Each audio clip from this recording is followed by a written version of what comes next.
இன்றைக்கி இட்லி பொடி தான் செய்ய போகிறோம். அதுக்கு நம்ம கருப்பு உளுந்து எடுத்துருக்கோம்.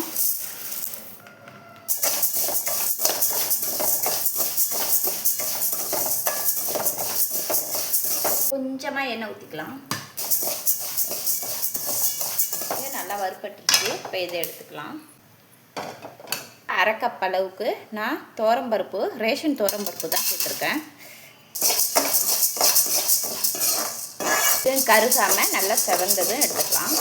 கடலைப்பருப்பு சேர்க்கலாம். நான் கடலைப்பருப்பு சேர்க்காமல் இந்த ரேஷன் துவரம்பருப்பு வீணாக்கக்கூடாதுன்னு சொல்லிவிட்டு இந்த மாதிரி தூளுக்கெல்லாம் யூஸ் பண்ணிப்பேன். இந்த துவரம்பருப்பு நல்லா செவந்துருச்சு. இந்த மாதிரி வறுத்து எடுத்துக்கலாம்.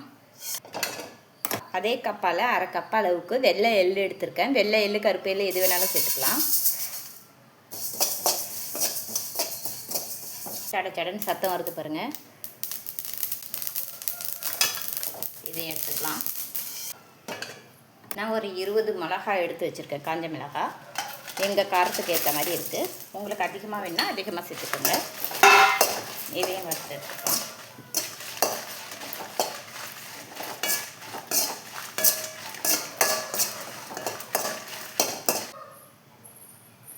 இப்போ இந்த மிளகாவும் நல்லா செவந்துருச்சு. வறுத்துக்கிட்டோம். இதையும் எடுத்துக்கலாம். 10-12 பல் பூண்டு சேர்த்துருக்கேன். இதையும் லைட்டாக வறுத்து எடுத்துக்கலாம். இது கூடவே ஒரு கொத்து கருவேப்பிலை, இதையும் கழுவி காய வச்சுருந்தேன். இதையும் சேர்த்துக்கலாம்.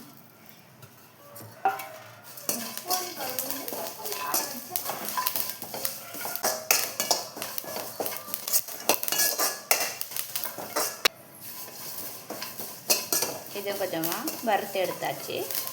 இது அவ்வளோதாங்க. எல்லாம் வறுத்து எடுத்தாச்சு.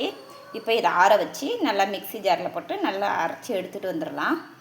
இப்போ இதெல்லாம் தேவையான அளவு உப்பு சேர்த்துக்கலாம். நான் சால்ட்டு தான் சேர்த்துக்கிறேன். இது கொஞ்சம் சூடு ஆறுனதும் அரைச்சி எடுத்துகிட்டு வந்துடலாம். இப்போ ஆறிடுச்சு. இப்போ மிக்ஸி ஜாரில் போட்டு அரைச்சிக்கலாம்.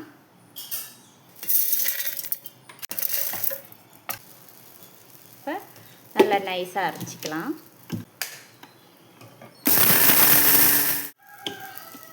வச்சிட்டோம். இட்லி பொடி ரெடி ஆகிடுச்சு. இப்போ நம்ம இதை ஒரு டப்பாவில் போட்டு வச்சுக்கலாம். அவ்வளோதானே, இட்லி பொடி ரெடி ஆகிடுச்சு. இப்போ இதை மூடி வச்சுக்கலாம்.